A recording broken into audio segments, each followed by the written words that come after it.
Hi everybody, my name is Sarah, Pearls of Wisdom and Food with Keto Under 20 for yet another day.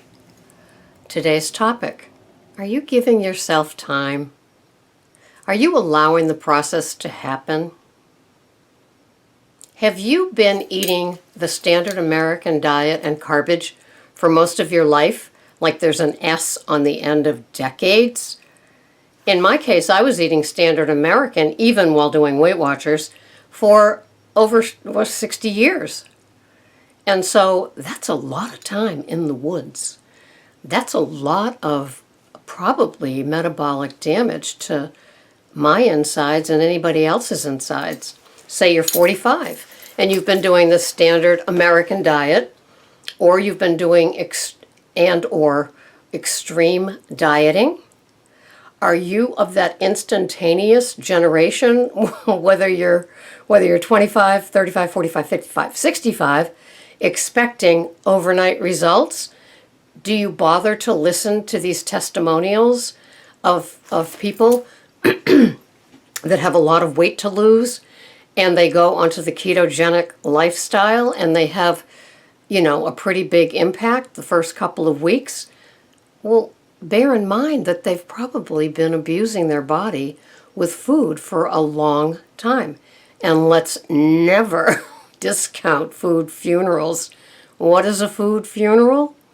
A food funeral is, in case you didn't clean out your pantry before you do Keto Under 20, it's going into your pantry, your freezer, your fridge, and just pigging out on all the things that you're never, ever, ever going to have again. Ever. Right? How many of you have done that? Like the alcoholic on the way to detox, where the person stops and gets them a fifth, and they gulp it down and they say, I might need another. Yeah. Are you doing that with your food, or did you do that right before you went on a ketogenic diet, and then you expect immediate overnight results? What may look like a plateau to you is really just the inside of your body healing after so many years of being bombarded with extreme diets, extreme potions, and yucky American grainy, sugary, artificially sweetened foods. And so you need to give your body and your brain a break. Just keep doing what you're doing and think of your health. Think of it this way. Is it health I'm promoting, or illness? Yes, we all start off probably wanting to lose the pounds, the inches, and that's wonderful. And that's why a lot of us are still here. I mean, I want to keep off what I've taken off. I want my lean muscle mass to give me that look that I look for every day still. So I keep doing what I'm doing. The brain loves fat, the good fats, the coconut oil, no matter what the American Heart Association says. Trust me, follow the funding. Yeah. Butter, preferably pasture-raised, extra virgin olive oil, macadamia nut oil.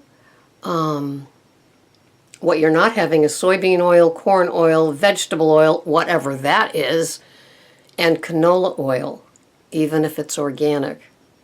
Canola is a blend. It's a hybrid. It's all GMOs, and so are soybeans and corn oil and vegetable oil if raised in the United States. I would be surprised if there is such a thing as any one of those four things that says non-GMOs on it, right?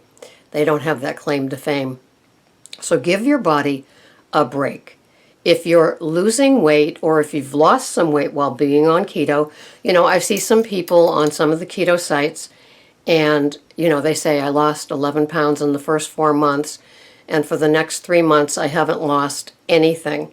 And people do all the encouragement, but they're still relying on that scale to give them that number. It's like the scale is what is so important. No, what might be important is that you can actually put on that bikini this summer, and it doesn't have the overhang, so you can't even see that it has ties on either side of the hips. Or you can put on your great Jamaica Bahama type bathing trunks and your belly doesn't go over the elastic waist if you're a guy. So it shows in ways that aren't always on the scale. The scale is a tool. It's a friend sometimes, and then other times it's not a friend. I've seen and watched a lot of people do extreme dieting to make that scale number say something. It might not. But your pants might say something. You might be able to fit into some pants day after day, week after week, or even the best feeling is putting on last year's summer white pants, and they fit, and you can wear them, and they haven't yellowed, so you can still wear them. What a wonderful, wonderful thing. So be gentle on yourself. Be kind to yourself. Keep doing the do. Keto is extremely scientific.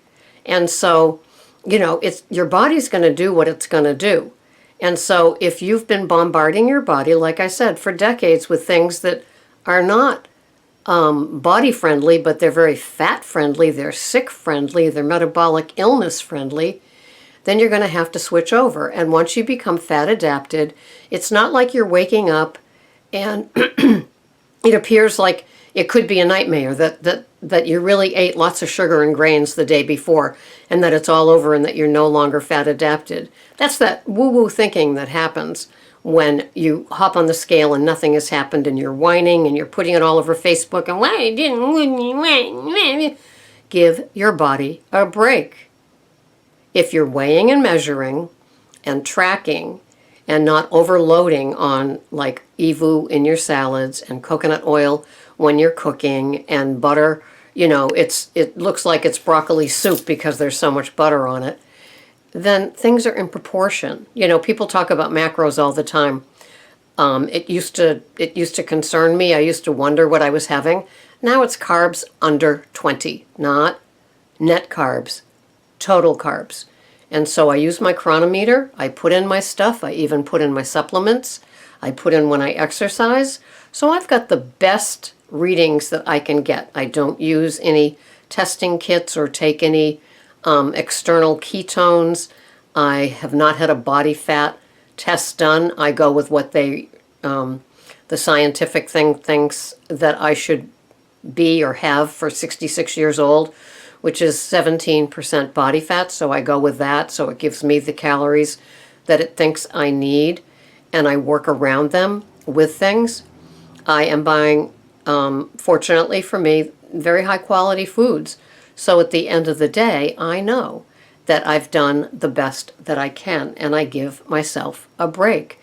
There are days when I feel, that I might have eaten too much, or I might feel like a hint of bloating. Nothing, trust me, Rochelle, nothing like all those years of the beached whale feeling that I had from sugars and grains in the summer. Whereas as the day went on, my belly got bigger and bigger and bigger. And it grossed me out. I don't know how you guys feel about it, but all the water in the world wasn't going to take care of the bloat. Getting rid of the grains and the sugar did. So be gentle on yourself. If you're not having sugars and you're not having grains and you're not having all the keto desserts that you see on every single site, not every single, but so many different sites where it's become more like a sweet cook-off, a keto-fied cook-off, rather than keto under 20, aiming for health for maybe the first time in your life. So you don't go to the doctor and hear that devastating news that the doctor wants to put you on Lipitor or metformin or worse, insulin. I listened to a very small podcast about this man that treats people with diabetes. He specializes in diabetes. And he says with the medication that we have on the market today, people can actually treat their diabetes with a ketogenic diet and not be on insulin. Because insulin, you're going to gain weight. There's nobody that's going to say, I didn't gain weight on insulin. No. It just is counterintuitive to the body. But the medications they have on the market today, along with a ketogenic diet, probably under 50 grams with these doctors, can keep you can keep you off insulin and treating your diabetes as you treat your illness of the standard American diet detoxing. And it could take a long, long time. So be gentle on yourself. It does take a while. A lot of miles into the woods, a lot of miles out of the woods. Be patient, be gentle, and keep doing the weighing and the measuring so you know what you're eating is not part of your problem anymore. It's just your body catching up and healing. This has been Sarah, Pearls of Wisdom and Food with Keto Under 20 for another day. Thanks so much for watching. Bye-bye for now.